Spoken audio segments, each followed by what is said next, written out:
Hi, this is Chico Resch. You are listening to the Let's Go Devils podcast on the Primetime Radio Network. Happy Devils Tuesday! Welcome to Game Day Live, presented by the Let's Go Devils Podcast Network and the Primetime Radio Studios, along with Crew Brew. My name is Vinnie, Parise, and we are here with Shorts Guy. We are happy to get you set for New Jersey Devils hockey as they take on the Toronto Maple Leafs. And this is brought to you on YouTube Live, Facebook Live, Twitter Live, and Twitch. We thank everybody for joining. No matter what platform you're watching on, the Devils are looking for a huge win over the Toronto Maple Leafs. Shorts Guy, how we doing? Doing good, Vin. How you doing? Doing real good. The Devils went on and got a big win. Can you hear me? I can hear you, yeah. I saw the text from Sam. I can hear you. Interesting. I thought I was you were kind of reacting. There was like that time I was muted and you were like, all your reactions Vinny, like they were why don't you tap your microphone for a second? Okay, I was wrong. Sam was wrong for the first time ever on the Let's Go Devils podcast. Never mind. Yeah. Watch it, Sam. Hey, Sam, if you don't get it right, we're going to send the Girl Scouts after you. No, not them. Very funny. Very funny. Inside jokes that'll make sense once the official recap show of our Western swing happens at some point. Everyone's looking forward to it very much so. I guarantee you should be looking forward to the recap show. 100%. I wasn't there. I'm looking forward to telling stories. Absolutely. I wasn't there, but I'm in enough text chains where I can infer that the recap show is going to be pretty funny. So you need to tune into that. Before that, though, the Devils have some business to take care of. They took care of their business last time, Shorts Guy. We were a little nervous going into that game against the New York Islanders on Sunday. What did you think? Well, they came out strong. They came out hard. They started, it was, 1-1 at the end of the first? Something like that? 1-0. 1-0. They got 1-0. the shutout. And they just kept pouring it on. But I think aside from the win, I thought it was a great overall win. Aside from, the shutout, which I want to say is our first of the season, which to me is mind-blowing. Last team in the NHL to record a shutout this season. Which is mind-blowing. The thing that I liked the most was Timo Meier sticking up for the captain. Yep. That is something that's been so sorely missing for most of this season, if not all of this season. Nico, and I don't want to say it wasn't an intentional hit by Anders Lee, but there was no time in between that hit and Timo standing up for his teammate and countryman and captain, which I thought was probably the best part of that game. But overall, just a real solid game. Good Devil shutout. I was very happy to see it. Couldn't happen against a better team, if you ask my opinion. And those were 2 points we needed because that was a 4-point game. And we see them at the last game.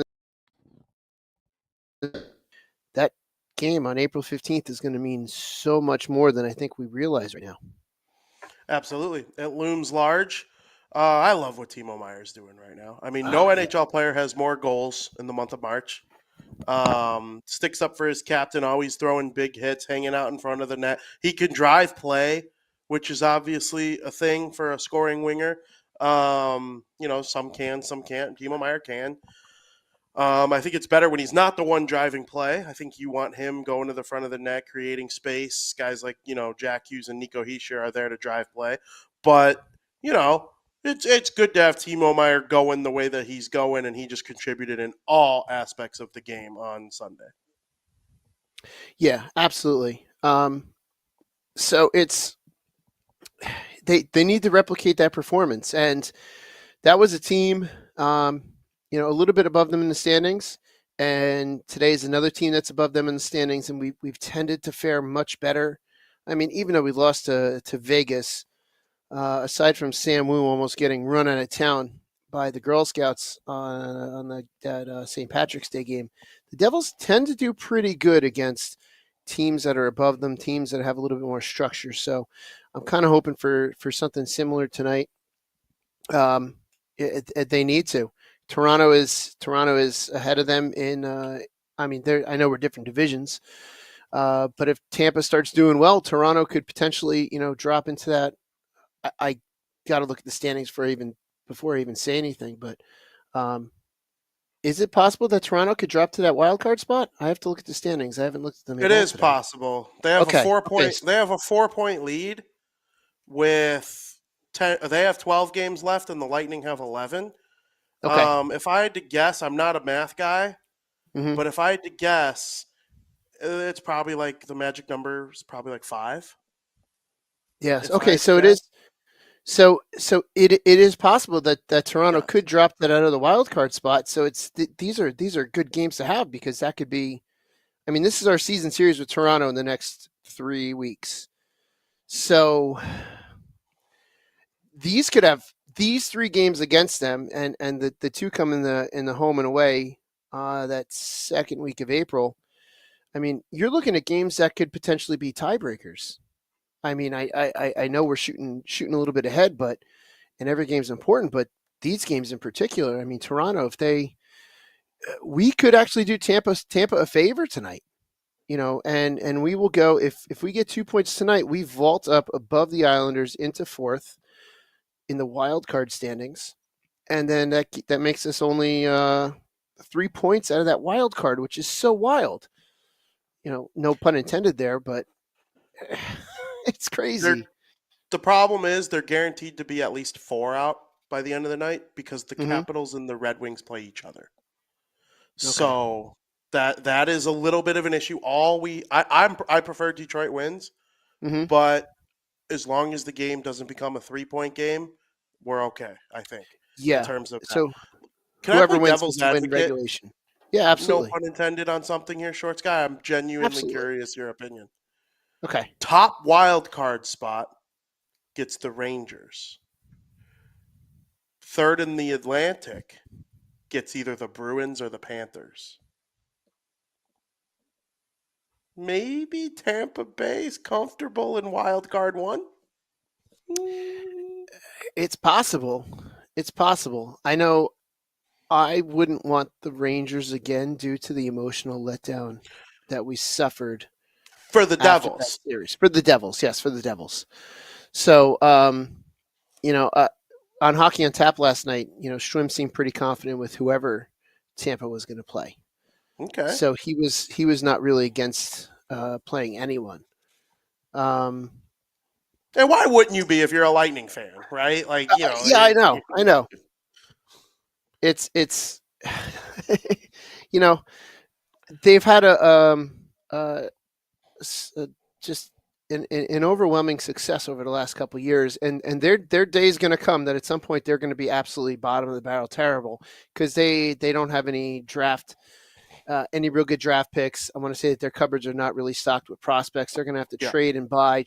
So, but I think that's just the cyclical nature of the way the league is now. It's just, your teams will be riding high for a while and then you kind of dip, which is what everyone's expecting. It's a matter of how short your dip is compared to the rest of them.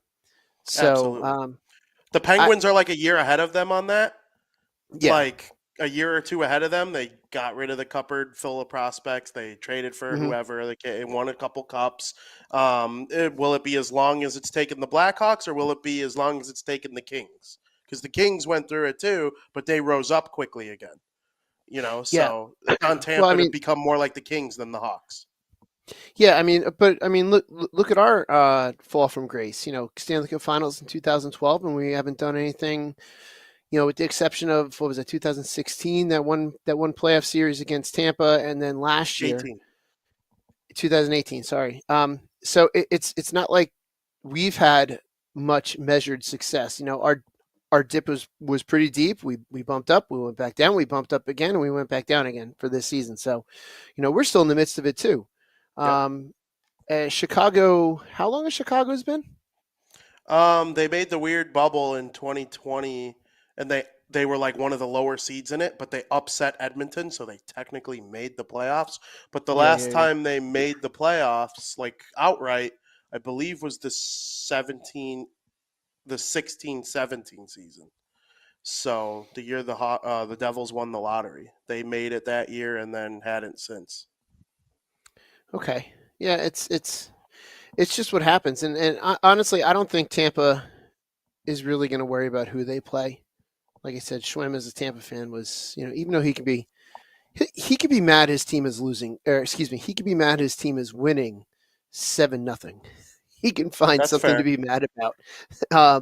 So yeah, for him to feel pretty confident, not really care who he plays, that's when you have an all-world goalie like Vasilevsky. I mean, and Cooch and all that. That's a stacked team, and they know how to win in the playoffs. So Absolutely. That's very fair. If I were Schwim, I'd be rooting for wild card 1 because then you get the Rangers in the first round. You win that series, you get either Carolina or Detroit in the second round. That to me is different than mhm. playing against the Panthers in the first round and then the Bruins in the second round, or vice versa. I think the Metro's weaker this year.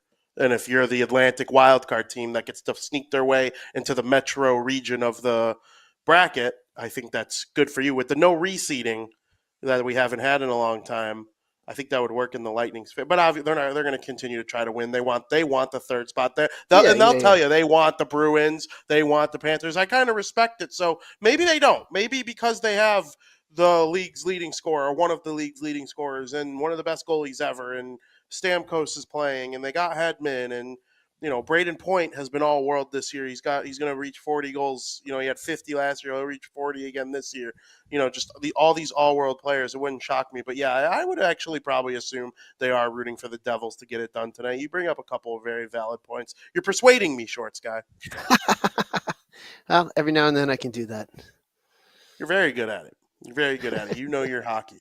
But when you play against the Toronto Maple Leafs, and you're the New Jersey Devils, there is going to be some interest in the fact that Team USA's top 2 centermen are involved in this matchup. I think when we show up to the Olympics, or when we show up to the Worlds event next year in the winter, and then the following year when we show up to Italy for the Olympics, I have a pretty good feeling that Austin Matthews and Jack Hughes will be 1C and 2C, depending on the years that they're having. I think last year you would have said Hughes was their 1C and Matthews was their 2C. This year you probably would say Matthews is their 1C and Hughes is their 2C. It doesn't really matter. They're both sick. They're both going to have all-world wingers in the tournament. But, it'll be cool to see them go against one another here in this game tonight. Yeah, absolutely. And seeing Austin Matthews and the season he's having, it's going to be fun to watch him because I haven't had a chance to watch much of Toronto this season. So I want to say this is one of my first couple chances to actually see Toronto play. So it's going to be fun to see them. And I guess Sam posted it's what's his name, Woll in net for them tonight. And then we have Jake the Snake Allen, who Sam Moose started that, by the way, in case anybody's wondering. The Devils like to pilfer things from us. So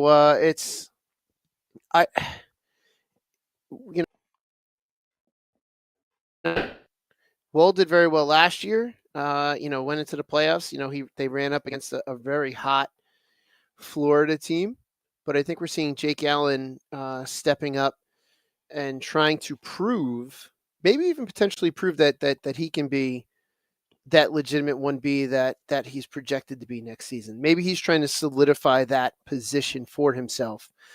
And then Kakkonen doing his darndest to show why he should be with this team as well, especially the last game. And you really can't fault him for that game against Arizona. So he's playing well too. It's wild right now, and it could be temporary, and I hope like hell it's not, but the fact that we have solid goaltending right now is fantastic. And I know I found ways to try to defend the goalies as much as possible this season, but man, we're really looking at two goalies that are really trying to prove themselves here. 2 veteran goalies trying to prove themselves here, because as of right now, it's already come out from up top that Jake Allen's the 1B for next season, and you got to imagine that Kakkonen is either saying, okay, well, hold on. Let's check out my play, or at least, proving himself to be a trade worthy, for another team down the road as well. But I like 100%. having Jake Allen tonight because there's some crafty shooters on Toronto. You definitely you definitely can't go past that. So Jake Allen's going to have his work cut out for him tonight. But again, we seem to play pretty well against teams that have some kind of structure. Absolutely. And Jake Allen's going to have to worry about Austin Matthews, who comes into this game with 58 goals. He is trying to become a 60-goal Trying for scorer 60. for the second time in his career. We've only seen a handful of guys do it in the last, decade and a half or so. I'm pretty sure the names are that have reached 60 in the last handful of years. I think they are just Stamkos, Ovechkin, Pasternak, McDavid, and Matthews. I don't think anybody else has eclipsed 50 or 60 in the last handful of, decades. And I think I saw some crazy stat where none of his goals are empty net goals this season. His most recent one, that's what That was started the first one. conversation. 58 was an empty netter, and the first 57 were all That's on a goalie, that's which is like, that's crazy. how does that even happen? They're a good team too, right? Like you figure Yeah. they're out there with empty netters, and he's real good defensively. Nobody ever Yeah. talks trash about Matthews' defensive game, so like he's the kind of guy you want out there in a extra attacker defending situation. And Mhm. no empty net goals till number 58. That's wild. Yeah. No, that's kind of like in soccer when you have a prolific goal scorer and very few, if none of his goals are on PKs, because those are for a good scorer definitely slam dunks. So it's a very very similar situation. But when I saw that the other day, I was like, wow, that's a lot of goals and none of them are empty netters. Because yeah, exactly. You would think you would be out there in that situation, but either he's not out in that situation enough, or he just hasn't had those opportunities as far as Yeah, putting it, being in that situation, but not getting the puck in that situation in order to score that empty netter. no doubt. And when you look at number 1 and 2 all time in empty net goals, it's Ovechkin and Gretzky. Mm-hmm. So it's not like there's any shame that comes with scoring lots of empty net goals because the NHL's 2 all-time leading goal scorers are the NHL's 2 all-time leading empty net goal scorers. Goal's a goal. A goal is A a goal goal. is a goal. It looks the same in the score sheet as it does anywhere else. But the Leafs, they're not just Austin Matthews either. When you're the Devils and you're Nemitz or you're Luke Hughes, one of the other Marino, whoever the case may be, you deal with Matthews, and then look, there's William Nylander, who has more points than Matthews, despite all Mm-hmm. these goals that Matthews has. I'm pretty sure their leading scorer over the last 3 years is Mitch Marner. If you take every year and combine them, John Tavares is no slouch. He's not the elite, prolific 100-point guy that he once was. He kind of came up in a different era. But Morgan Riley's out, I believe, but they're still loaded with talent. With all these guys that they have, Bertuzzi and Domi. I like what Toronto has. I consider them a Stanley Cup contender personally. A lot of people like to laugh and make fun of them, but every year's new. Yeah. I like to make fun of teams just as much as the next guy, but when we're seriously breaking down teams, what happened in 2004 or 2013, or it doesn't matter, to the Austin Matthews 2024 Toronto Maple Leafs, they're very, very good. They are. The only problem with Toronto, just like with Edmonton, is they've spent so much up front that they'd never have enough to buy a good solid goaltender. Like we think we have goaltender problems, which we do. But imagine being that prolific and chock full of scorers and being that good, but then your back end is so weak that if you don't score 6, 7, 8, it's pretty much like what we've been dealing with. But that's just the norm for them.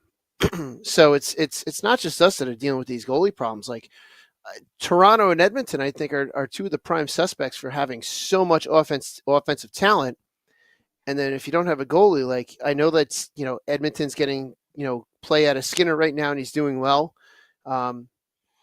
So and I know that Matt Murray is back on the practice rink for Toronto now, and but they just Samsonov has not worked out really well for them this year. It's just they like to overpay for goalies that don't work for them, and Edmonton did the same darn thing with Campbell too. Yep. And you hope that from a hockey point of view, that Skinner being like a young goalie that like they could build around, maybe like actually develop him the right way. Mm-hmm. If you want to see McDavid make deep runs in the playoffs, you're rooting for Skinner. So That's how I look at that. And yeah, I think Samsonov's dealing with a little bit of an injury right now too. He came out of their last game. Wool's a good goalie. I'm not saying Mhm. he's Oh, terrible. he He's a is. young He guy is. too. But Toronto, they definitely don't have a Vasilevsky or what No. they got going down in Boston with the two Yeah. goalies that they have. Talk about If Devils goaltending. Go ahead. I was going to say, if Toronto or Edmonton were to find a Vasilevsky or a Boston style of tandem of goaltenders, if one of those teams were able to find that team would be unstoppable. I Like agree. it would be a dynasty easily. So it's. But anyway, you were going to say about the Devils goaltender. I think they're not far behind what you think of Toronto and Edmonton. They are sixth in the NHL in expected goals for at 5-on-5. I'm a medium advanced stats guy. If I see that you're Mhm. sixth in expected goals for, I believe that you are one of the good offensive teams. That's not coming from nowhere. You put a lot of shots on net. Your shot suppression is good. What you do offensively. And then you look at the names on the Devils, and you see Jack Hughes, Timo Meyer, Nico Hischier, Jesper Bratt, Eric Halla, Dawson Mercer. You're like, oh yeah, of course they do create a lot of offense. They have outscored their Mhm. problems at times this season and last season. They're sixth worst in goaltending, and that includes this last little 2-week stretch where Allen and Kakinen have been okay. So where were they at the trade deadline? Probably dead last or close to. You figure that out, the Devils are probably a juggernaut. Like, I honestly believe there's a chance that they're that 110-point team that they were last year. And that's why I'm not panicking going into the summer. When they sign a goalie, I'm going to throw a party. You get yourself a coach, decide who you want to coach the team next year. Yep. And Maybe we I maybe truly we can believe next year could be great. maybe we can trade for both Burnett and Saros somehow. Wouldn't that be something? Uh, If the Penguins fire Mike Sullivan, I think he'd be at the top of my list. I get a little pushback from that on online, but I like Sullivan, and I also see what Carberry is doing in Washington, and I'm like, why not consider a young, vibrant coach that paid his dues just like he did? You know, do your and, scouting, do your stuff, and figure it out. Find someone. and not for nothing, Kevin Dineen is in that situation right now with Utica. Yep. You have Kevin Dineen that's there too. That may be making a play for that, if not head coaching role, but maybe an assistant coaching role. And I was talking to little Steve as a Penguin fan. He thinks that Sullivan's not going anywhere at the end of the season, but potentially if the Penguins repeat this type of season next year would be the season he would be let go. So I don't know. Sullivan may not be in that market, and I have I've heard the name of Craig Berube potentially being a suitor for this New Jersey Devils team. I mean, he did win a cup. Whether or not long term he would be the best coach, I'm not quite sure. But he's another name that's been potentially bandied around for the possibility of our head coaching spot. Absolutely. He did win the cup. He won the cup in a situation where there was a lot of talent in St. Louis. They had untapped potential with, Vladimir Tarasenko and Robert Thomas and Alex Pietrangelo. Falk, I think they ended up trading for. They had Pareko. I mean, that team was just a Ryan O'Reilly. Unstoppable. Once he got there. And yeah, he talked highly of the Devils doing the TNT broadcast. Kind of almost sounded like he was giving a little pitch. Like, hey, I Yeah, noticed you guys. I yeah, remember thinking to myself, oh, does he want this job? When he was talking yeah. about them. And that's kind of where the rumors started. And I was reading an article about that, reading all his quotes saying about it. I was like, hey, well, it's almost like he's making his elevator pitch for why he should be the head coach in a sense, to use a business term. But who knows? I mean, we're not paid to make those decisions, and I'm damn well pleased. I'm not paid to make those decisions because I wouldn't want that stress. Absolutely. It's going to be a tough decision. I like the Kevin Dineen nod. I remember when he was in Chicago. Mm-hmm. Certainly thought highly of him when he was there, and obviously he's been with our Utica Comets over the last little bit. So it'll be interesting to see what they decide to do in that sense. But let's get through this game tonight against the Toronto Yeah. Maple Leafs. I want everyone in the chat to throw me your predictions right now. Shorts guy, I'm a little thirsty. Are you a little thirsty? I'm a little thirsty. Well, if you're thirsty, it's a Tuesday night. It's a hockey night. You should probably have a beer. Good idea. Yeah. There's What a beer out kind? here in Jersey. There's a beer out here in Jersey. I don't know if you've heard of it. Called Miller Lite? No. Coors No. Light? Why would Why would anyone want a tower of Miller Lite? That would be stupid. Are you talking towers? What are you, Yeah, crazy? towers. Yeah, no one wants a tower of Miller Lite. That's stupid. I don't know why anyone would order that or serve that. But it's nice and brown, and like it just looks nice in the tower. Nah, it's water. What about a nice Okay. red beer? Ann Crew Brew. Ooh, and crew brew. Join our crew today and drink and crew brew, where we make winning memories together, one crew at a time. And crew brewski. Shorts guy, I have some and crew brew coming my way in about a month, less than a month. Waiting.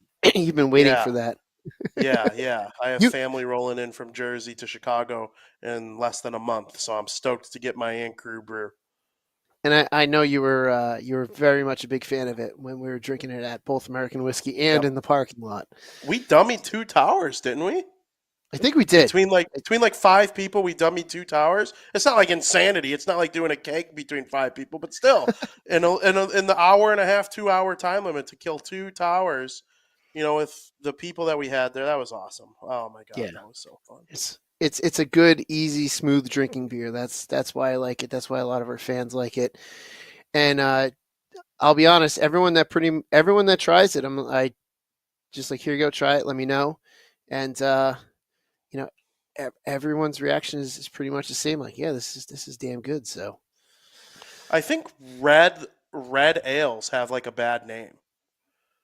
And like people think it's gonna have like this like hoppy flavor to it or something like, and it just is so smooth and it goes down so nicely. Mm-hmm. Yeah, no, agreed. It's a really good beer, and I'm glad you're going to get some out there in Chicago coming up soon. Absolutely, I'll have my own can to hold up when I yell the name of the beer like a moron. But I mean that's the little thing we developed, and we're going to carry that well into next year, I assume. Mm-hmm. Oh, that's funny. All right, so let's pull up some of these predictions. Before I start reading them, Shorts Guy, why don't you go ahead and lay me with yours? All right, so there's no forgetting the fact that this is going to be a high-powered offensive Leafs, which Sam reminded me to tell everyone that there is no such word as Leafs. It's Leaves plural or a Leaf singular. There is no Leafs. But anyway, these non-existent word Leafs are very high-powered offensively, and so are we. And we can't forget that even though it's a down season, we are a very high-powered offensive team. So they can score, and so can we. But I'm going to say the Devils are going to edge out the scoring, and it's going to be a 5-3 Devils victory. 5-3 Devils victory. Let's see. I like that prediction. 5-3. Both teams getting on the board. Are 2 of those 3 goals that Toronto scores by Austin Matthews? I'll say 1 is for at least conservative prediction 1. I would hate to see him get 60 against us, but it would be a highlight that the Devils are on the wrong side of for like at least a week. Yeah, and you got to imagine too that Jake Allen being part of the Canadiens for so long, he's been in the Canadiens Toronto atmosphere. So you have to assume that he's pretty well suited for this game tonight as well. Yep. Leafs also probably want to give some pay. Maybe these current Leafs might not even know it happened, but everybody who's a little bit older of a hockey fan, not too old, you don't got to be too old to remember this, but old enough, when Scott Clemmensen played instead of Brodeur in the final game of the season, and that got the Leafs eliminated from postseason contention because the Devils didn't take care of business against the team that the Leafs needed to lose. I think the Devils still ended up making playoffs themselves, which is why they rested Brodeur. But the Leafs ended up not. Who's to say Brodeur wouldn't have lost that one particular game? He didn't have 0 losses in his NHL career. But, I still know that they kind of hold that grudge a little bit. So they probably would like to bury the Devils for good tonight. But we'll see. Steve Engel says 4-2 Leafs. Michael says 4-3 Devils. Mhm. Selectaboy says 4-3 Devils. Michael says 4-3 Devils in overtime. I said Michael twice. It's Michael Rossi and Michael Melillo. My teammate Mikey. My teammate Mikey made a prediction Mikey. in there. Hey, love He's that. looking forward. He's looking forward to try his first Ann Crew brew. Love So that. I can Got to tell get you that Ann right Crew now. Brew to Mikey. Let's go.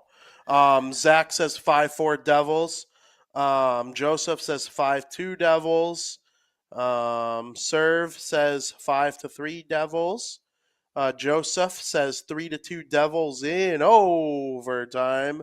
And the great Sam Wu is back to his Sam Wu prediction self. Mhm. That's what happens when the Devils win 3 out of 4. Sam says the Devils are going to win 8-3. 8-3 for the New Jersey Devils. And I believe that the New Jersey Devils win this game by a final score of 5-4. Boom. Okay. Boom. All right. You 5 and I to both 4. have. You and I both have the Devils putting up a 5 spot on Toronto, which I'll take. Hell. Toronto hasn't been able to beat Ottawa this season, I think, at all. No. And They've they sh- lost their most recent game, and they're 5-4-1 in their last 10. So they're a great Yeah. team, elite team, went through a real hot stretch in February, but have kind of come back down to earth a little bit. They're still one of the premier teams in the league, but they do have that problem against bad teams. The Devils are not just – I'm not just assuming they lose this game. They very well could, Mhm. but this is not one of those games. They're not playing the Bruins or Florida No. right now where I'm like, oh, man, really? They're going to need a miracle to pull this one out. No, I don't think a miracle is necessary to win this game. No, and it's altogether possible. And if you want to recall anything from last season to maybe give a little bit of motivation for tonight, Toronto was the team that broke the Devils' long heater. So, you may want to, find a way to stick it to them tonight. Plus, to get those 2 points, it's important. It sure is. Thank you to everybody who watched on YouTube, X, Twitch, Facebook, whatever the case may be. Make sure you tune into Devils After Dark after the game is over. Shorts guy, before we head out of here, is there anything else you have to say to wrap it up? Nope. Just let's enjoy a good game tonight and hope the Devils win. And have a beer. Have an Ann Crew brew during the game. Absolutely. Have an Ann Crew brew right now. Go do it. Get yourself some Ann Crew brew. And again, Let's Go Devils Podcast Network. Recap the game that was with Scotty of SiriusXM. Make sure you tune in to State of the Fan Address tomorrow night with Nick Villano and Sam Wu. For Vinnie Parise, I'm Vinnie Parise. For Shorts Guy, I'm Vinnie Parise. As always, thank you for listening, and let's go Devils.